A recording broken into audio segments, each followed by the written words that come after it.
नमस्कार। आज आम ओडिशार पाटना निर्वाचन मंडली रे होइथिबा एक बड़ राजनैतिक ओलटपालटर गभीर विश्लेषण करिबा।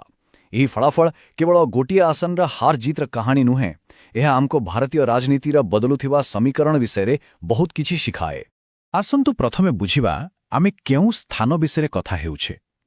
एहा हेउछि पाटना, जहाकी एक अनुसूचित जनजातिंक पई संरक्षित आसन। एहार महत्व बहुत बेसी, कारण एठाकार राजनीति, एठाकार समस्या आउ लोकंकर आशा आकांक्षा सबुकिछि सीधासळख आदिवासी संप्रदायर जीवन सह जोड़ी होई रहिछि। एही संख्या उपरे टिक्के नजर पकांतु। 37,979। एटा खाली गोटे संख्या नुहे, एहा हेउछि 2024 निर्वाचन रे बीजेपी प्रार्थींक विजयर व्यवधान। गोटिए संख्या भितरे गोटे बड़ राजनीतिक भूकंपर पूरा कहानी लुचि रहिछि। तेबे एठी गोटे बड़ प्रश्न सामना को आसुछि। 10 वर्ष धरी घड़ी उठिथिबा गोटे राजनीतिक दुर्ग हठात एमिति केमिति भूसुड़ी पड़िला। कौन कारण थिला या पछरे? आसंतु एही विश्लेषण रे आमे एहार गभीरता को जाई उत्तर खोजिबा।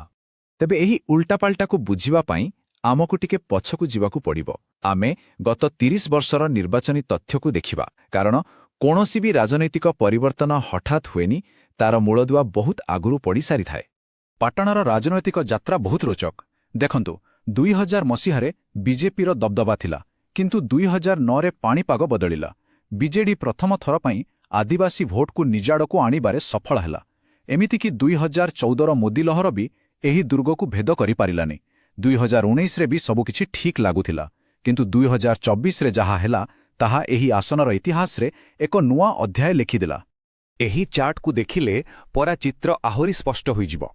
बीजेडीर भोट भाग 2019 रे प्राय 44% थिला, जहा 2024 रे सीधा 34% को खसी आसिला, पाखापाखी 10% रो ह्रास।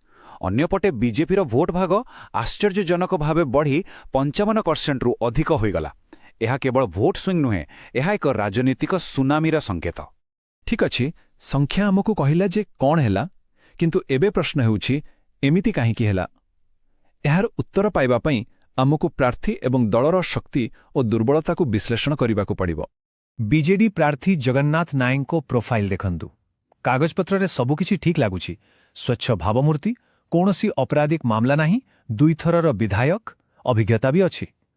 किंतु गोटिए कथा उपरे ध्यान दियंतु, तांकर पूर्व विजयगुड़िकर व्यवधान बहुत कम थिला। एहा ही एक सतर्क घंटी थिला जे तांको समर्थनर भित्तिभूमि सेतेटा मजबूत नुहे।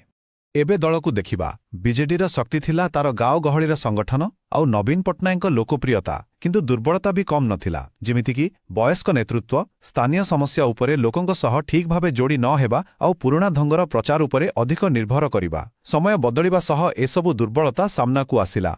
तेबे आसंतु सबुटो गुरुत्वपूर्ण कथा उपरकु जिबा। मतदाता अर्थात साधारण लोक, सेमाने प्रकृतर कोन चाहुथिले? केउ समस्या तांको एते बड़ परिवर्तन पई बाध्य कला? एही तालिका को भल भावरे देखंतु। सबुठु बड़ समस्या थिला आदिवासी अधिकार, जमी समस्या आउ स्थानीय स्तर रे बेकारी। एगुड़िक थिला लोकंकर मूल समस्या। एहा छड़ा दुर्नीति, चाषींक समस्या आउ रास्ता, बिजुली भली मौलिक सुविधार अभाव लोकंक मनरे असंतोष बढ़ाई चलीथिला। एबे प्रश्न उठुछि, एही समस्यागुड़िक एते गुरुत्वपूर्ण काहेकि थिला? कारण एही अंचल रे होउ, भुयान, गोंड आउ संतालांक भली आदिवासी संप्रदायर लोके बहु संख्यारे रहंती। सेमानंक पई जमी केवल संपत्ति नोहे, ताहा तांकर परिचय, तांकर संस्कृति। खणीर प्रभाव आउ जमी अधिकार को नहीं सेमानंकर चिंता जेतेबेले बढ़िला, ताहा सीधा निर्वाचनर फलाफल उपरे प्रभाव पकाइला। ठीक अछि, आमे पराजयर कारण जानिले, किंतु एहा परे कोन एठु आगु को बढ़िवार किछि रास्ता अछि? आसंतु गोटे 90 दिनिया योजना उपरे नजर पकाइबा, जहाकी तथ्य आधार रे प्रत्यावर्तन पई एक ब्लूप्रिंट होई पारे। प्रत्यावर्तनर एही रास्ता 4टी स्पष्ट पर्याय रे होई पारे। प्रथमे आत्मसमीक्षा, अर्थात तृणमूल स्तर को जाई लोकंक कथा धैर्यर सह सुनिबा।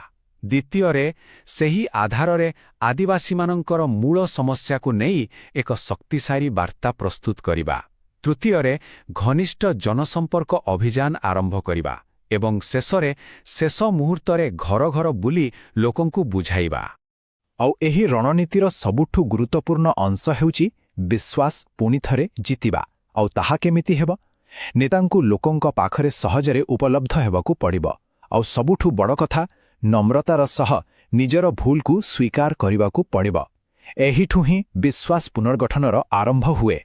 ତେବେ ଶେଷରେ ଆମ ସାମ୍ନାରେ ଏକ ମୌଳିକ ପ୍ରଶ୍ନ, କ'ଣ କେବଳ ଏକ ତଥ୍ୟ ଆଧାରିତ ରଣନୀତି ମତଦାତାଙ୍କ ମନରେ ଥିବା ଅସନ୍ତୋଷ ଆଉ ଭାଙ୍ଗିଯାଇଥିବା ବିଶ୍ୱାସକୁ ପୁଣି ଯୋଡ଼ିପାରିବ, ନା ପାଟଣାର ରାଜନୈତିକ ପାଣିପାଗ ସବୁଦିନ ପାଇଁ ବଦଳି ଯାଇଛି?